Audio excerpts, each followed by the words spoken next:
stories of Gurudev to make things personal and real, because I really believe we should be in reality. That's what we talked about in our meetings. We should be in reality, whatever is most real. Okay, and God is also real, so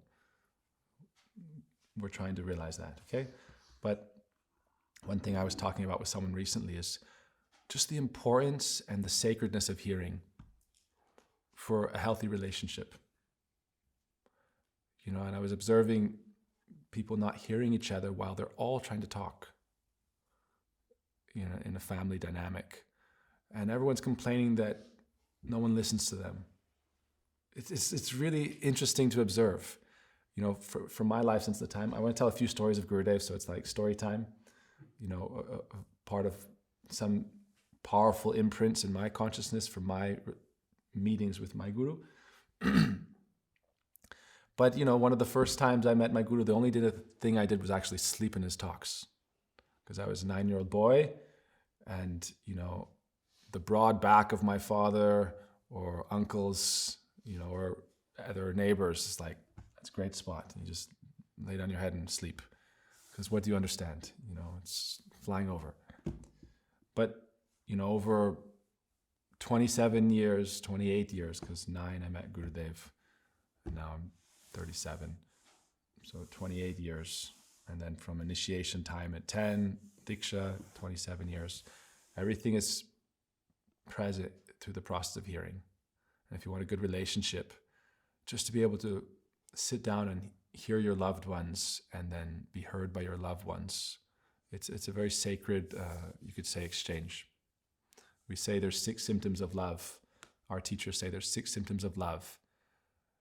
And it's based on giving and receiving. Dadati pratigranati in Sanskrit. I give you something, I receive something from you. You know, it's like if you ever want to like heal a relationship, you know, you just sit down with somebody you care about who maybe there's some friction with, and you say, I really want to hear from you. I want to listen. Where are you? Tell me what's real. Whatever's most real to you, tell me. Right? And if you care about me and have trust, then you also want to hear. And that makes a really good relationship. It makes a very good bond. It makes things very tight, because then you can distinguish fiction from truth. And you can understand whether you can have a harmonious concord, an accord, a relationship with somebody. So that's a basic principle. They're not listening to me. Are you listening? You know, 2, 1. And you know, I heard from a very sweet Swami, a good friend.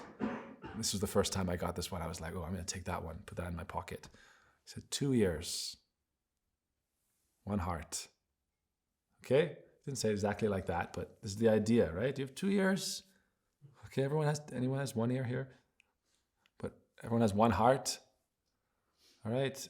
The channel to the heart is the ears. Okay? And a fool takes in 1 ear out the other.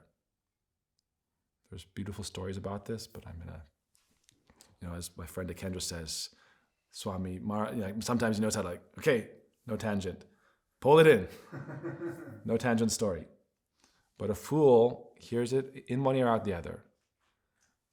A smart person can filter, oh, I don't need that, in 1 ear out the other. But I do need that, and I'll keep that.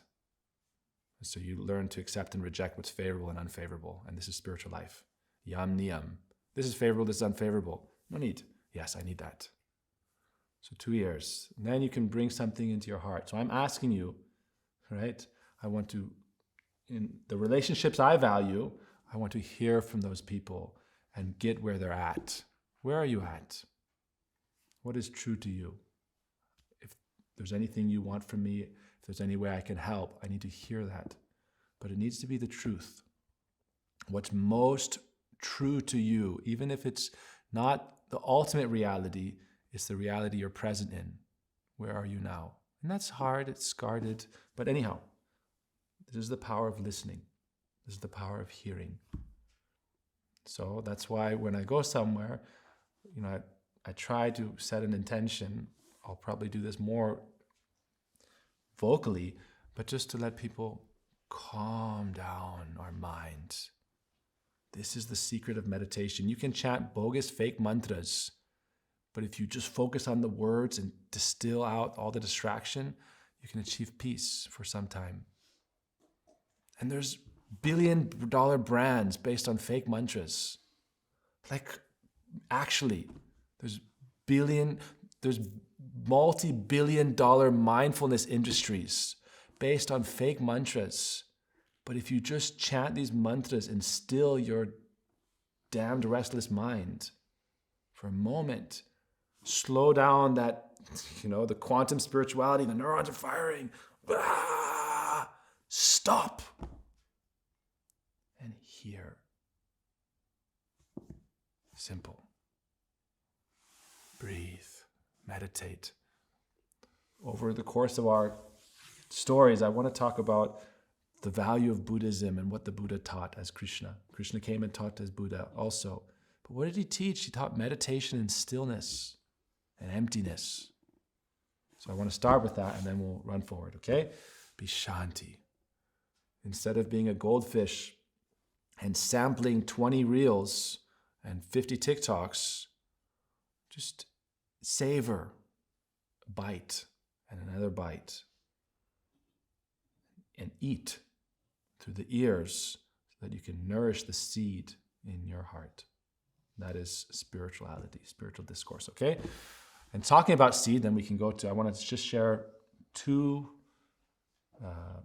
metaphors, and we'll dance around those for a while, and I won't go too long. I'll try. Okay?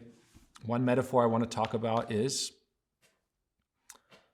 the tree, the seed, and the fruit, and their relationship. Okay? Seed has a tree within it, and the tree comes from the seed. Okay? We accept. And if it's a fruit tree, then it has the potentiality to bear fruit.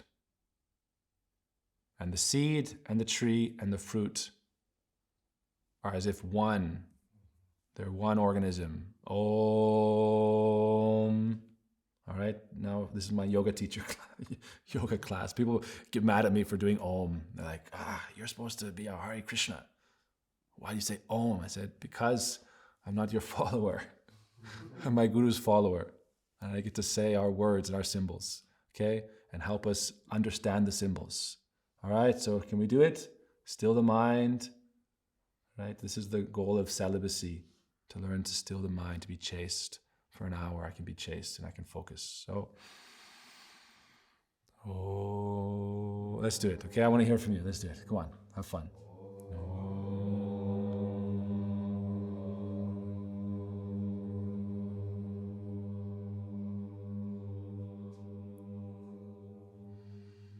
Okay? The seed and the tree and the fruit are one essence. The seed is different, the fruit is different, the tree is different, but it's the same organism. Advaya Gyan, Paratattva, the supreme truth is one. But the supreme truth is achintya, inconceivable to our mind. This is the next statement. Lord Chaitanya said the supreme truth is inconceivable to the material mind. So we're playing with metaphors and trying to follow practices to go beyond. Many great teachers have achieved the beyond. And Krishna says that in the Gita. Many people have followed this path and achieved moksha. Beyond duality, beyond samsara. And they've realized that eternal reality beyond material time and material things. So I'm going to play with two metaphors and we'll dance around it, okay? The seed, the tree, the fruit. Okay, and we'll take a pause for our Mangala Gita. Radhe Radhe, Haribo. Bandhavats. Take a cushion, take a seat. Here, just for the good part. Just after we set the intention. All right, so we're going to talk about the seed, the tree, and the fruit. And the second metaphor we're going to talk about is the soul of the soul. That is what we call God. So we're going to dance around those two ideas. Because if I have ADHD, then it's not your fault if you're distracted. Okay? So the teacher shouldn't blame the students if he's a bad teacher. All right? So I want to stay on topic. All right? The seed, the tree, and the fruit, and the soul of the soul is God. Okay? Guru is considered the person who connects the dots. Whatever tradition you enter, connects the dots. That's the Vyas. And the paramparas, the lineage, is all the little dots that are the line that connects the outer to the inner. The circumference to the nucleus. Right? So I'm using metaphorical terms because it helps us assimilate the information.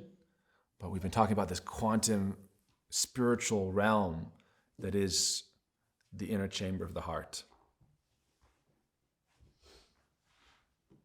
And in that inner core of your consciousness, I like to do things in less woo-woo as possible.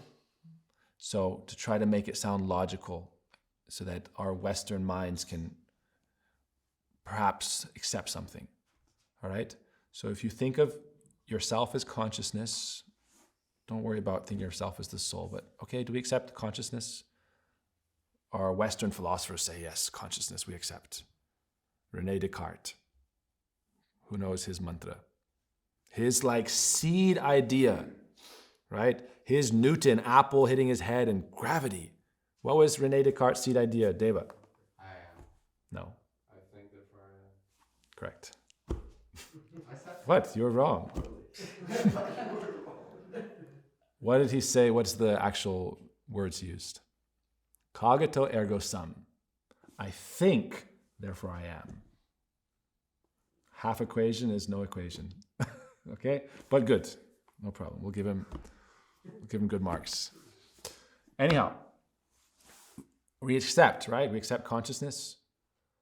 So the soul of the soul, if you accept it from the idea of consciousness, is, so I'm going to the second metaphor because seed, tree, fruit will dance around and we'll come back to it. All right?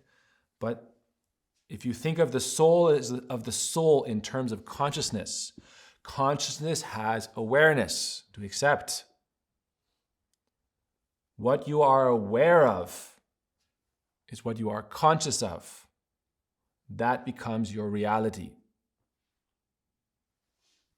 And we can complain that we're trapped in some kind of reality that we don't want to be aware of. But the soul is considered the most powerful thing. It's again, deep knowledge from the Upanishads passed down over millennia. I'm just sampling, giving you sample teasers.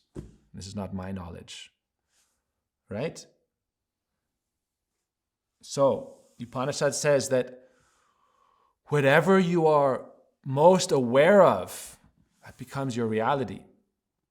If you are become most aware of God, most focused on God, most focused on the ultimate, right? You enter that reality in due course. You go beyond duality. You can become part and parcel. We say it's inconceivable. Now I'm speaking directly from our tradition. It's inconceivable, but you are one with and different from it. Ved abed. That is the tattva, the truth. All else is theory, vad. So I'm summarizing 3,000 years of debate. That's what Lord Chaitanya did. He summarized 3,000 years of debate in Vedic culture. From the realized sages who are grasping as close as possible to the absolute after their entire lives of dedication to that path. And the truth is one, the truth is different, and this and that, and Maya, it's unreal, it's real, and we can explain and talk about that forever. Lord Chaitanya said, no, it's inconceivable to your material mind, and it's different and non-different. The seed, the tree, the fruit. And therefore he said, we're all part and parcel of God. Eternally distinct, eternally one. That's how God is the soul of your soul. He is the great, we are the small. He is the master, we are the servant. He is the beloved, we are the lover. He is the God, we are the devotee. That's the Vaishnava perspective, which we cherish and hold. And in our estimation, it is the absolute truth. Because if we understand reality in logical terms, we are not God, because if we were, then we would change our reality to a better one if we were smart. And the people would come to our Guru and say, I am God. One time he came, it's funny stories, So telling stories that I've heard or been there and seen or heard. So this is basically half of the Sanatan Dharma population believes that we are just that. Yes? So, I am God, I am God, I am God, I am God, I am God, I am good, I am God, worship me. And our Gurudev would say, yes, you are God. But Krishna, who you say you are that, he swallowed the forest fire. So you should be able to show it to some degree, if that is true, if you are really God. And so Prabhupada's in the kitchen in Mathura. I lived there for 7 years, so I know this layout very closely. Prabhupada would sit outside in his chair. Prabhupada's cooking in the kitchen. He said, oh, Prabhupada, bring a log of wood from the fire. This person is God. He's going to demonstrate. He will swallow the fire. And the person, ran away. Yes, I accept, I'm not God. I'm not willing to test the veracity of my claim. God is God, soul is soul. But we can live in one reality. And there only is one reality. The darkness is part of the light. Okay? That's Advaya Gyan Paratattva. Material reality exists. Spiritual reality exists. The void between them exists. The border region between material reality and spiritual reality is the void, which is what the Buddha taught. And unless we enter the void, we cannot enter the spiritual dimension because we are attached to the material dimension. Therefore, I will talk about the second metaphor. The soul of the soul is God. Okay? In terms of consciousness, what are you aware of? Not in your outer realm, but in your inner realm, what you are aware of is what you hold dear. Again, Upanishad wisdom. This is a sacred tradition, and I'm approaching it with respect. So it's said there, the self of the self is God. The soul of the soul. So like the big soul to the little soul, right? The capital S, the supreme soul. What's described from whom all existence emanates and in whom all existence comes within. This is the Vaishnava, the Vedic tradition from the Mahavishnu. Unlimited universes are emanating from his pores. Because that is the supreme, all-inclusive reality. And so the sages are describing it to try to make people understand and put it in a metaphor. And saying, Vishnu is residing in the ocean of all causation, and in his outward breath, all existence of the material reality is emanating. And so if you look at the traditional explanations of Om, they'll say that. But that is material reality, and that is darkness. Because it comes and goes. And it's transitory, and therefore my Guru's favorite verse in the Gita is, that which is unreal is never real, that which is real is never unreal. Nasato vidyate bhava na bhava vidyate sata uvayor apidristantas taniyas tatvada. Those who see the truth know that which is unreal is never real, that which is real is never unreal. So Krishna came and taught us the Buddha. To say that if you want to cross beyond matter into the inner realm of spirit or beyond matter into spirit, you have to enter the void first. That's called the Viraja river between matter and spirit. What we call death. There's material death, and then there's material death to spiritual life. And most of us are just stuck in that loop of material birth, material death, material birth. But We want to achieve the final material death so we can realize the original spiritual birth. So that that seed can blossom, become a tree. And that tree can bear a fruit. So, whatever you hold most dear, that is what is in the center of your consciousness, your center of your being, the center of your awareness. What do you want? What do you worship? And so we gave, 2 talks ago, we gave this example, and I'll dance around it for a moment. What do you worship in your heart? Do you worship power? Because you desire something that's not fulfilled? Significance, dominance, or somebody dominant, you're playing that game, you desire that, then you worship power. Do you worship pleasure? If you're worshiping hedonistic pleasure, it makes you weak. If you're worshiping material power, it makes you corrupt or abusive. If you're worshiping recognition in the core of your heart, then it makes you vain, the vanity of this world. If you're worshiping wealth that is material, it makes you miserly. It makes you blind to the suffering of others. If you're worshiping wealth, you become blind to the suffering of others. No, it's for me. It's all for me. I'm a miser. And my Guru, one of the mantras I wrote in my heart from my last trip, because I've been to India 3 times in 6 months, transformative. One thing they said to somebody, for me to transmit, meaning for me to implant in my own soul, is that person who has no sin in their heart never lacks anything. Jinki hriday mein paap nahi, kabhi abhav nahi. That person in whose heart there is no sin lacks nothing.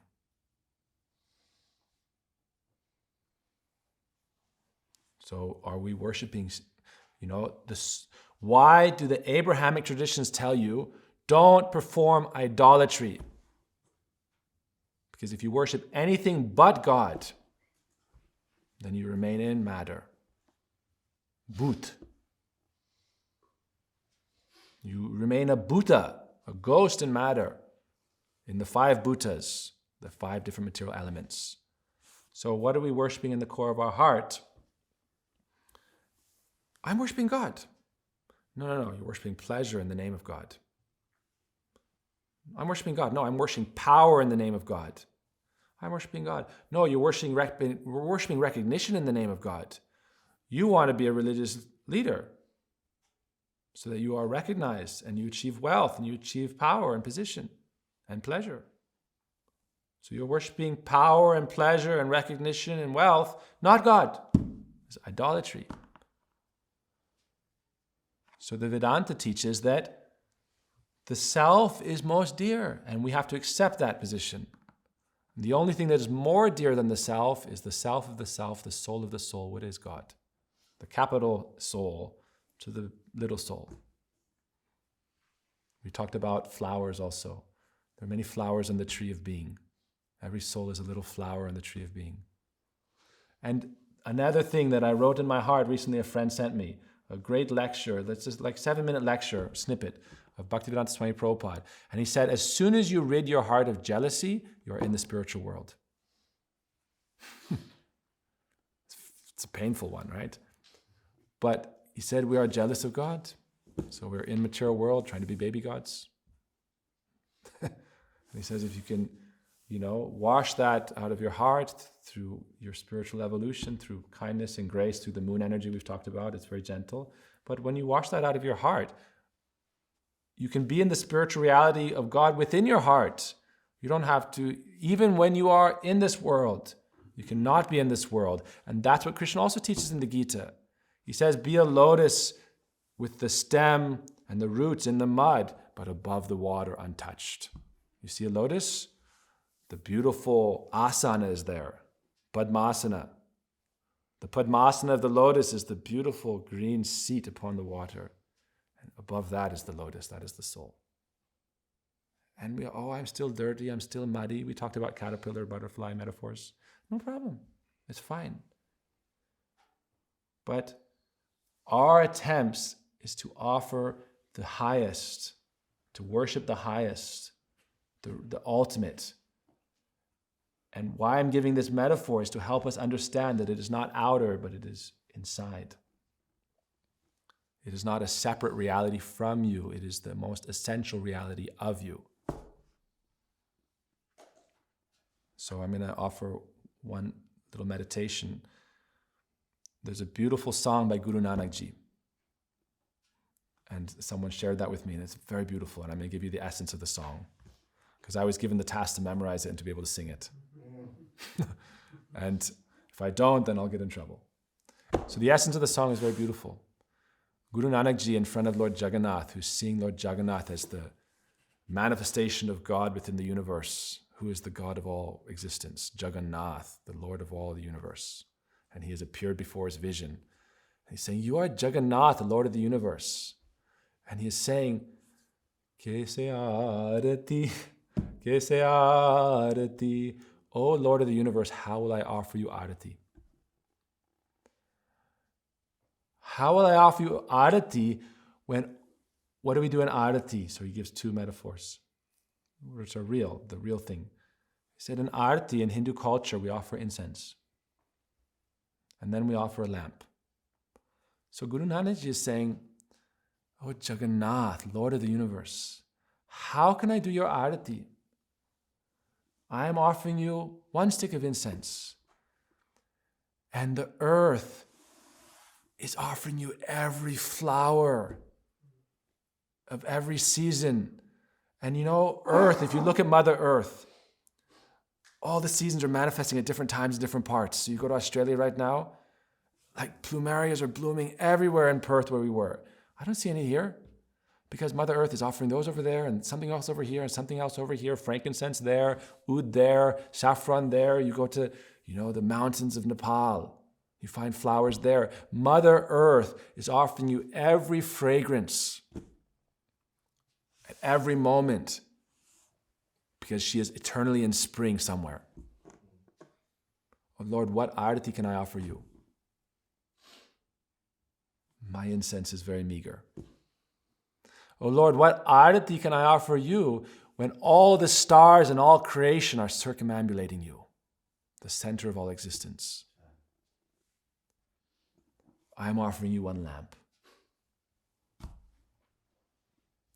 So my response from our Guru's tradition is, the only thing higher than everything, because we're offering an incense, we're offering a lamp, the earth is offering all fragrance and the stars are offering all light, circumambulating the center. The only thing we can offer that's higher than everything is our own heart, our own self. And if we realize that, love is the most dear thing, so going to our Gurudev would say that actually you cannot survive without love. And material desire is just a perversion of the lacking of love and the wanting for love, the need for fulfillment. You want fulfillment. You want to be fulfilled. You want to be fulfilled. And you think power is going to fulfill you, because then you'll have control and you get to be, no one's going to disturb me. You want to be fulfilled. You want to be fulfilled. You think pleasure is going to fulfill you. And so you enjoy your senses. But God is the sense of the sense. He said, Hrishikesho Yam, the master of the senses is God. And you offer your senses to God. And you experience the sensation of relationship with God. You taste the bliss of your love for God. That is what we offer.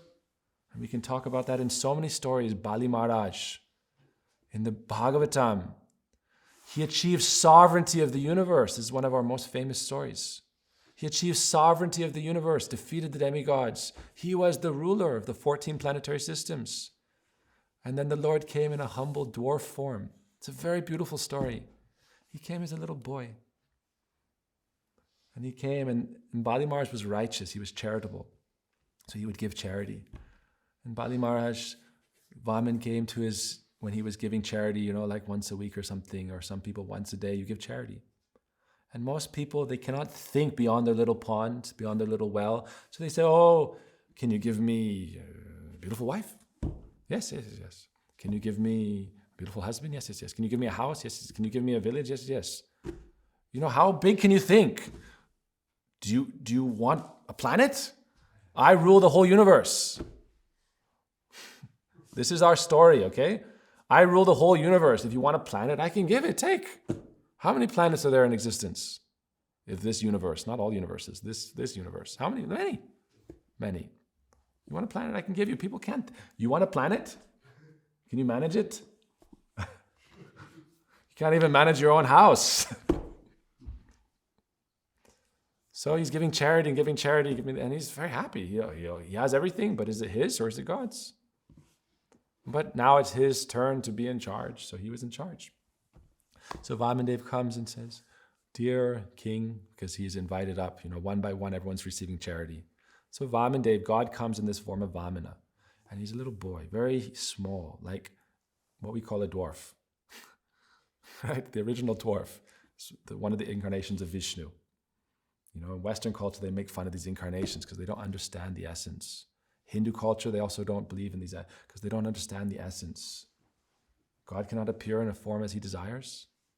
So he comes as a little boy to fulfill the needs of the universe. And he goes before Bali when it's his turn. Bali says, "What would you like?" He says, "Dear sir, only 3 steps of land." 3 steps? Whose steps? No, okay, 3. He's thinking, you are this little boy. How much is 3 steps for like a dwarf? Right? Your steps are big. But for him, 3 steps is, maybe like a yard and a half. So I just want this much space so I can put up my little shelter so I can sit there and do my meditation. I'm a brahmachari, I'm a monk. So, I just need enough to put 4 sticks and put 1 little canopy so that when it's raining, I can sit underneath and chant. Brahmachari. And Bali's guru came, no, don't give him anything. He's a cheater, he's a trickster. So there's the guru of the demons. Bali was a good, righteous person, but the false ego has a covering, which is a demon, which abuses people, which harms people because it's not fulfilled. And when the heart is fulfilled, you can never abuse or commit violence to anyone, right? Because you realize your perfected state. And what does the Buddha teach? Ahimsa, do not commit violence. So he said, do not commit violence by your words, by your deeds, right? This is judgment day comes. What violence did you commit to another being? And we said also, a surgeon knows how to heal with the knife, and a person who's trying to be a surgeon but who's not will kill the patient with that same knife. So be very careful to use any sharp tool, like a sharp word, unless you're a real healer. All right? It's very important. So anyhow, no problem. We can be a big bag of rocks that smooth each other out. That's also described. Ashram is a bag of rocks. We tumble around in the washing machine together until we're smooth. So no problem. Don't worry. I know this person said that and this person. I know all the stories. That's why we had our meeting, right? I know all the stories, right? Abundance is not the problem. Money is not. There's no problem. There is no problem. The only problem is, don't create chaos and disharmony amongst your family members because it leads to a form of violence and abuse. And there's abuse on the part of follower to the teacher. There's abuse in every way it's possible. Abuse in every relationship, abuse is possible. All right. So that's a very important thing to uproot. That's our mission. Healing. None of that. All right. So therefore, Bali Maharaj says, "You want 3 steps of land? It's nothing." And his guru came, who was the guru of the demonic clan. We think demon is bad, but think of demon as like daemon and angels. We don't think of demon as bad, but there are opposing forces in the universe, and they are present. Right? Zoroastrianism believes they are present. Christianity and Abrahamic traditions, Satan, right, and his dark angels, they are present in reality. And if you don't believe in a mystical spiritual reality, they are present in objective material reality. There are good people, there are bad people. There are people who do good things and people who do bad things. Right? So, the guru of the Asuras and the king of the Asura who ruled the universe at that time is Bali Maharaj, but in his heart he's a devotee. The false ego is not real. The soul is real, the essence is real. Right? We've talked about forgiveness and these things, right? The essence is real. So the Guru said, don't give him anything. And he said, I am righteous. I've made a commitment to give. I will give. And he took a pot of water to make the vow to give. Because there has to be a contract. You have a handshake, Western culture. Vedic culture, you take a sankalpa. You take water in your hand. So he was taking his kamandula, which is his water pot, to pour water in his hand to make the vow, I will give you 3 steps of land. And his guru, in a subtle form, entered the water spout and blocked the hole so that water wouldn't come out. It's a very sweet story. Our tradition is rich with beautiful stories. So the guru entered a subtle form and blocked it because he's a mystic. Very powerful beings are there. So he entered it and blocked it. The water wasn't coming out. He's trying to pour water in his hand to make the vow. No water's coming out. And little baby Vaman, he was like born, and then very soon after that, he went and did his service. So he's a dwarf, but he's a little baby, very young, like 5, 6 years old, right? And he smiles, and he says, I can help. And it's such a sweet story. Vaman, when he was born, all the demigods came and gave him gifts. Mother Earth, I don't remember all the examples, but someone gives him a kush asan, like what you sit on to meditate. So you have kush grass, which is very auspicious, and it comes from Varahadev, another incarnation of Vishnu. And from that, you make a seat to sit on to do your prayers and meditation. So he has that. He has a water pot. He has all his brahmachari, paraphernalia. So he takes a little straw and he says, I can help. And he pokes the straw in this little spout in the water part where the block is. And a drop of blood comes out.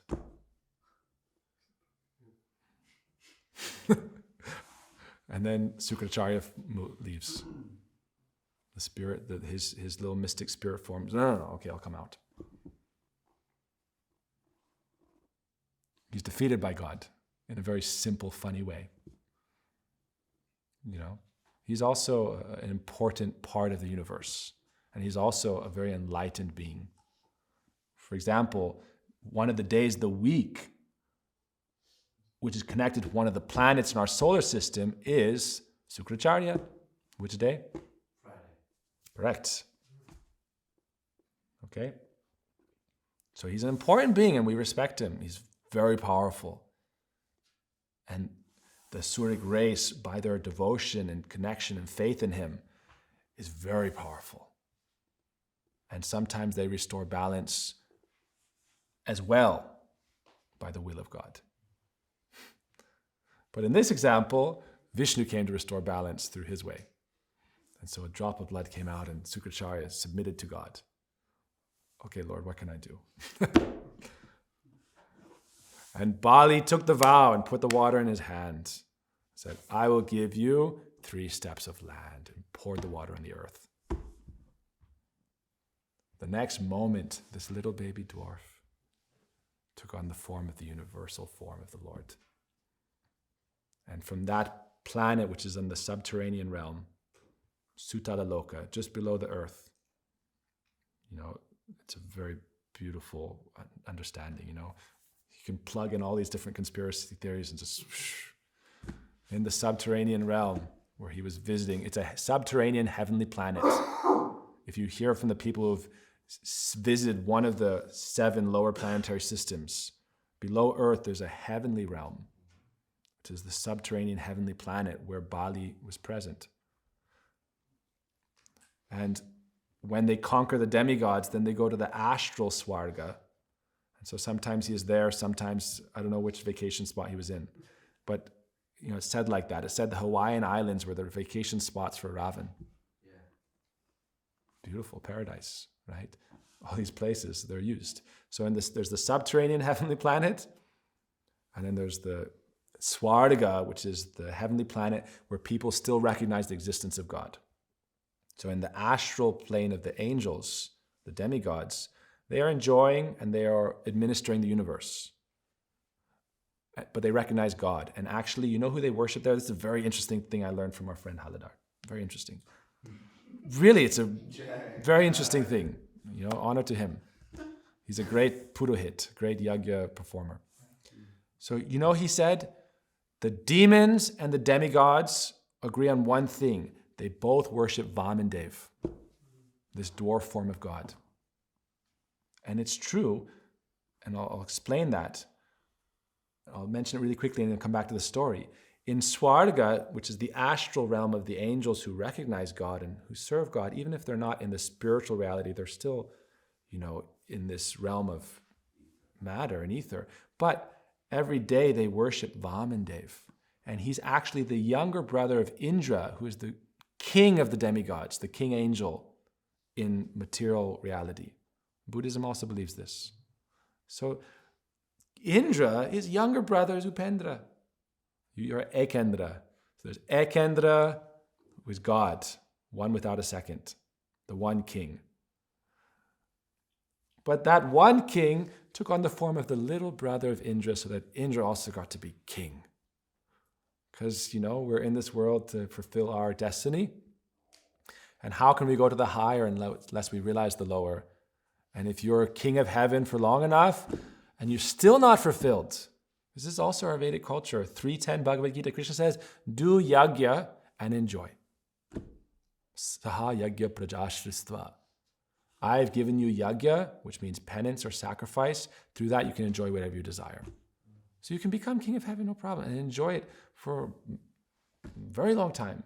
But if it still doesn't fulfill the essential need, if you're still not worshiping God or the soul of your soul, if you're worshiping power, pleasure, honor, recognition, wealth, all these other things, install God in the center, because then you're recognizing truth and you're part and parcel of truth, right? Then the Om is all in harmony, right? If you think of the soul, I don't know if this is, okay, I'm just talking, but I'm trying to grasp at something, right? If you think of the bindu that's floating above the crescent moon, above we were talking about quantum reality, wave and particle, the bindu, the particle, the wave, right? And the Om, the Trinity, Shakti, Shaktiman, Jiva, Ruh, what we call in Islam, the Ruh, the spirit.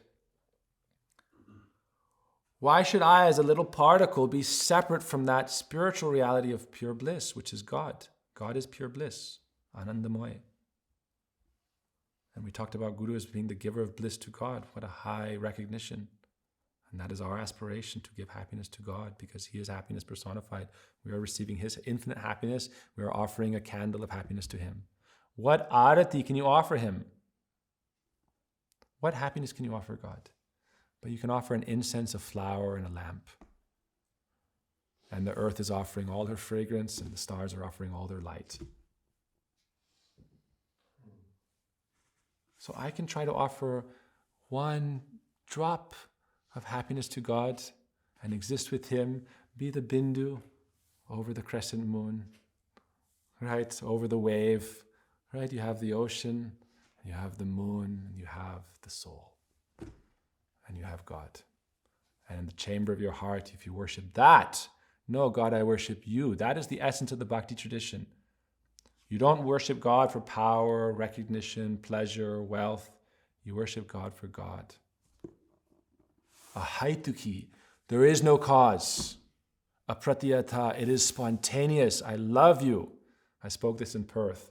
Our best English mantra, I love you. I recognize your existence. I love you. Seed, tree, fruit. I, you together is love. Okay, I is one letter. Y-O-U is 3. Love is 4. And love is in the center. So the center of our reality should be love, but not love of self, love of the Supreme Self. Then we are in perfect harmony. With all of reality at once, I am in perfect harmony with all of reality, in the center of existence. And then the spiritual reality is not beyond, it is within. And that's why Tolstoy would say the kingdom of God is within. Worship God in the chamber of your heart. Let your consciousness be most aware of what is most dear to you. That is your Ishwar. If it is Christ, worship Christ. If it is Shiva, worship Shiva. If it is Krishna, worship Krishna. If it's Radha, worship Radha. If it's Radha, Krishna, worship them together. But Guru is the one who brings you to that and helps you understand you are, I am, I exist. When I said this English mantra, I love you, means the soul and God exist beyond time, beyond material reality, in the perfect dimension. That is truth. Because the world comes and goes. It's born from scientific terms. 13 billion years, 15 billion years, 20 billion. They don't know, but they like to say they know. And every 20 years, they're redefining it. Say, we know it for sure this time. And so it's the blind man feeling the elephant. And someone grabs the tail and says it's a rope. And someone grabs the ear and says it's a fan. Someone grabs the trunk and says it's a column. Someone touches the side and says it's a wall. And this is the truth. But only unless your eyes can see can you actually describe the whole truth. And I don't know what I'm talking about, but I know that this is our Guru's view. All right? I know that much. And so it's my responsibility to describe that much. All right? So, Bandhav becomes as big as the whole universe, and with one step he takes the 7 upper planetary systems. And the King Bali is just... and when his Guru Sukracharya told him not to do it, he said, it's God in disguise. That's what his Guru said. Vishnu is the greatest trickster. Right? And the demons who are jealous of God love to play fight with him. And it's a sweet interaction in a way, like God is also relishing the fight in some way. Where he doesn't like it when they hurt people. So anyhow, Bali said, even if it is God, what can I do? It's all his anyway. He said, I know, I'm just playing in the sandcastle, basically. I'm just playing in this little realm. So if it is God, let him take it. Right? I want to see what he's going to do. So he takes the upper planetary systems. The second step, he takes the lower planetary systems. So the realm of the Asura, the realm of the Sura, and in the between is Earth. All right, here we are in Middle Earth. And above you have the astral realms, the heavenly realms, the realm of the sages, the realm of the creators. And then beyond all that, you have the spiritual dimension. And there's the intermediary layers of the shunya. Within even the atom, there's shunya. Within one atom or one structure, there's little electrons, tiny. I'm just giving you a quantum spirituality idea, right? Within one atom, you know what they say? The electrons are like tiny golf balls. And the space is like a stadium, like a football stadium. And the tiny golf balls are only flying around the outer rim. And in the center of all that space, there's the nucleus. And maybe it's like a soccer ball or a beach ball, maybe. I don't know. I actually don't know. But I've read this a long time ago. I remember I was in Pune in 2012. I read this. So the point is, all that space is there in every atom. How much space is there? So much space. Lots of space. So stillness and space is important. So that is the realm of the shunya, the realm of antimatter. Okay? So Bali Maharaj took the lower planetary systems, the upper planetary systems. And we're not going to go Bandhav. Bandhav took up and down. Bali had already taken. And we're not going to go too more detail into this story. We have to wind up. There's many layers to this story. How Bandhav was worshipped. Lord Brahma worshipped his lotus feet and bathed them and took that water. And that became Ganga. That is the Ganga. The little toe, the big toe on his little foot that became very big when it pierced through the outer covering of the universe and went into the realm where all the universes are dancing like bubbles on the surface of the ocean of all cause. These are the metaphors, all right? These are the metaphors. Right?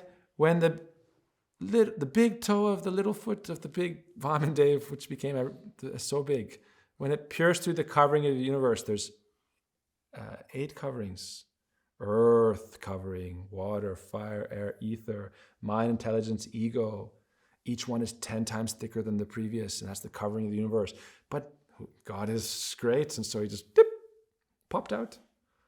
And there's all the universes floating like bubbles on the surface of the ocean of all causation. And that from that ocean of all causation,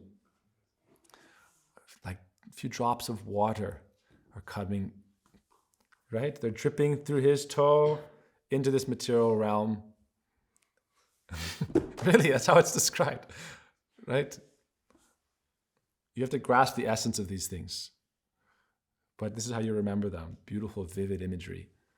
Lord Brahma, his son, the son of God, Lord Brahmaji, he took that water and he again washed his feet. And he kept it, and that water became Mother Ganga. And there's a whole story of how it descended to earth. How Lord Shiva took Mother Ganga on his head and kept it in his dreadlocks. It wouldn't release any. Right? It's this beautiful story, and then when it released, it flowed from the Badrikashram, Rishikesh, down through the plains, right, and gave life to everyone. So these are our stories. Third step, and then we'll finish. Vamandev said, where will I place my third step? I've taken everything above, I've taken everything below, okay? Wherever you are right now, there's above and below.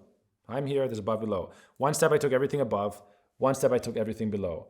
Where will I place my third step? You promised me 3 steps of land, and you made a vow. And you are a charitable person. If you do not fulfill your vow, you know what happens. You are led to ruin. Don't make a contract and not fulfill it, because then you have a lien against you. And until you fulfill it in this life or the next, you will not be free of that. Contracts are sacred. Whether you do them in court or between one person to another in the privacy of your own personal space. Contracts are sacred. All right? So where will I place my third step? And Bali bowed. I said, put it right here. That's why we wear sika. See? That's what it symbolizes. That the third step of God is placed upon our head. And we offer up our ego to God. And then we say, no, that footprint, right? Sika. It's like a little foot. Is it a footprint or not? Right? You have like the toes and then the heel. It's the sika. For ladies, it's, you don't need a little sika. You don't need a little ponytail, right? Many different hair traditions. But our Gurudev would say for like ladies in our tradition, it's like, no, you have a big sika. More devotion, more love. Men are more egoistic and harder to submit for them. It's not about submission, but it's about surrender to love so that you can heal your relationships and live in perfect harmony, in perfect time, perpetually. So he did that, and there's other parts to the story. But in essence, he said, Lord, it's not enough that your foot is here. It must be here. And so happy with him for giving him everything and himself, which is the most important, arati. We're not giving you arati with the planets and the stars and the earth. We're giving you arati with the heart and the soul and saying you are the soul of our soul. You are God. So then what did Vaman said, okay, I want to give you something. You ask me anything you want. I now have a covenant with you. We can also see this covenant in the Abrahamic traditions, right? Abrahamic. Why? He had a covenant with God. He fulfilled. God tested him. He passed the test. And then he became the patriarch of, what is it now? 5.5 billion people? Between Islam and Christianity and Judaism.